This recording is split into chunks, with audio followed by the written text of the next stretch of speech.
Hello friends, welcome back to your own channel. तो दोस्तों, आप सभी का आप ही के अपने यूट्यूब चैनल पर दिल से बहुत बहुत स्वागत करता हूं। तो दोस्तों, इस वीडियो में हम डिस्कस करेंगे इस वीक की सारी जितनी भी टेलीकॉम सेक्टर की न्यूज़ है, चाहे वो Bharti Airtel, Vodafone Idea, Reliance Jio या फिर बीएसएनएल से रिलेटेड हो। तो स्टार्ट करेंगे हमेशा की तरह भारती एयरटेल से।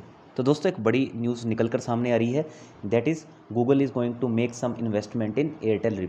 ठीक है, तो आप देख सकते हैं ये सारी न्यूज़ कहाँ से आ रही है, रिपोर्ट के हवाले से ये खबर आ रही है। तो इससे पहले आपको ध्यान होगा कि कितनी बड़ी इन्वेस्टमेंट ऑलरेडी गूगल ने रिलायंस जियो में भी किया था। ठीक है, अभी ऐसी एक न्यूज़ यहाँ पे उभर कर सामने आ रही है। पूरी न्यूज़ देख लेते हैं, पूरा माजरा क्या है वो सारा अभी हम चेक कर लेते हैं। तो आप देख सकते हैं, after investing over $4.5 billion in Reliance Jio last year, the Google is going to invest something in Bharti Airtel. तो आप देख सकते हैं technology giant may be on its way to make a substantial investment running into several thousands of crores of rupees in Bharti Airtel, a report in the times of India set. तो TOI में ये basically report आई है।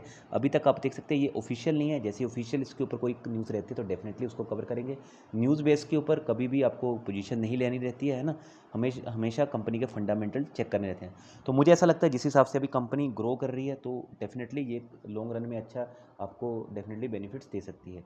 But आपको एक price set देखना है, इसका क्या है, दैट इज़ 650। अगर ये 650 के ऊपर अगर आपको कभी क्लोजिंग बेसिस पे देखने को मिले, देन डेफिनेटली आप अपने फाइनेंशियल एडवाइजर की हेल्प लेके इसमें कुछ अपना पोजीशन बना सकते हैं, क्योंकि काफ़ी हर्डल है 630 और 650 के बीच में। 650 के ऊपर कोई रेजिस्टेंस नहीं है, कोई भी सप्लाई जोन नहीं है। ठीक है, तो जब तक कोई बड़ा सप्लाई जोन नहीं आएगा तब तक ये स्टॉक आपको अच्छा खासा मूव करता हुआ देखने को भी मिल सकता है। बट पेशेंस के साथ आपको यहाँ पे चलना होगा। तो आप देख सकते हैं रिपोर्ट में क्या कहा गया है, advance stage of negotiations going on, ठीक है, with the telecom company for the past 1 year. तो पिछले 1 साल से ही चल रहा है, बट अभी देखना है कि इसके ऊपर क्या फाइनल प्रतिक्रिया भारतीय एयरटेल की तरफ से रहती है। अभी मनी कंट्रोल ने भी इस न्यूज़ को वेरीफाई नहीं किया, आप देख सकते हैं सारी चीज़ें क्लियरली बोली गई हैं। Bharti Airtel to consider capital raising options as board of director meet on August 29। तो BOD की मीटिंग है 29 अगस्त को, तो वहाँ पे फंड रेजिंग की या फिर कैपिटल इन्फ्यूजन की बातें सामने आ सकती हैं।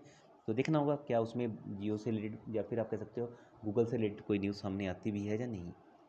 नेक्स्ट नोट न्यूज़ देख लेते हैं, Supreme Court directs DOT that is department of telecom not to invoke Airtel bank guarantees for non payment of Videocon's AGR dues. तो ये क्या मामला है, तो ये मामला काफ़ी पुराना मामला है जिसमें वीडियोकॉन का कुछ स्पेक्ट्रम वो भारतीय एयरटेल ने यूज़ किया था। तो अभी सुप्रीम कोर्ट ने बोला है, ठीक है, डॉट को, कि इनकी जो भी एयरटेल की बैंक गारंटीज है उनको इन्वोक मत कीजिए for non payment of Videocon's AGR dues. तो इन्होंने बोला था कि यार हमने तो जो पैसा था हमने तो वीडियोकॉन को दे दिया उनका स्पेक्ट्रम एलोकेट का, अगर वो पैसा नहीं चुका रहे हैं तो उसके लिए हमारी क्यों बैंक गारंटी को आप इन्वोक कर रहे हो। तो इसी दिशा में ये एक पॉजिटिव न्यूज़ थी जो भारतीय एयरटेल को मिली है सुप्रीम कोर्ट की तरफ से। Global brokerage firm retains 5 on भारतीय एयरटेल, सीज 10% अपसाइड। तो बहुत सी ब्रोकरेज फर्म की बात करूँ तो जेफरीज की भी बात करूँ तो इन्होंने भी टारगेट 685 के ऊपर के दिए हुए हैं इनके। तो मैं यही कहूँगा, कोई भी आप फ्रेश इन्वेस्टमेंट करना चाहते हो जरूर अपने फाइनेंशियल एडवाइजर से हेल्प कीजिए, ठीक है, क्योंकि we are not SEBI registered. Next is दोस्तों वोडाफोन आइडिया के, तो आपको पता है वैसे ही अच्छे दिन नहीं चल रहे हैं। तो अभी ब्रिक वर्क ने भी डाउनग्रेड किया वोडाफोन आइडिया की डिवेंचर को to B over fund raising delay. तो आप देख सकते हैं BB- से ये बी को इनको बेसिकली डिग्रेड कर दिया है। तो रेटिंग एजेंसी है जो Brickwork rating has revise the rating for debentures of Vodafone Idea from BB negative to B over continuously delay in raising funds impact its liquidity and considerable deterioration in performance. तो performance भी खराब हो रही है, fund raising भी हो नहीं रहा, कंपनी बोल रही है कि सरकार तुम चला लो, सरकार बोल रही है कि हम सारी चीज़ें तो ऑलरेडी बेच रहे हैं। तो पूरा यहाँ पे आप कह सकते हैं केओस क्रिएट हो गया है, कुछ भी यहाँ पे क्लियर नहीं है। बट जो भी चीज़ें क्लियर होंगी आने वाले टाइम में, then I will definitely make a separate video, सारी चीज़ें मैं आपके सामने क्रिस्टल क्लियर कर दूंगा। बट अभी प्लीज़ यार वोडाफोन आइडिया को हाथ मत लगाओ, बिल्कुल भी इस स्टॉक में आपको नहीं जाना चाहिए, क्योंकि लास्ट क्वार्टर में अगर बात करें तो जो 71 to 72% जो प्रमोटर शेयर होल्डिंग थी वो भी मुझे ऐसा लगता है कि इस क्वार्टर में कम होती हुई भी देखने को मिल सकती है। Next is spike in mobile number portability request in June suggest Vodafone Idea customer migrating to Airtel Jio. तो बहुत ज़्यादा यहाँ पे जून मंथ में आपको पता है कि सुप्रीम कोर्ट के एक डिसीजन के बाद अर्थमेटिक जो कैलकुलेशन के लिए उन्होंने वो भेजा था वो भी रिजेक्ट कर दिया। उसके बाद लोगों ने बहुत ज़्यादा यहाँ पे अपनी जो पोर्टेबिलिटी है वो भी करवाई है, कहाँ से, from Vodafone Idea to Reliance Jio और भारती एयरटेल। नेक्स्ट न्यूज़ पे आ जाते हैं, telecom diary Jio continues to march ahead of rivals Vodafone Idea on a shaky ground.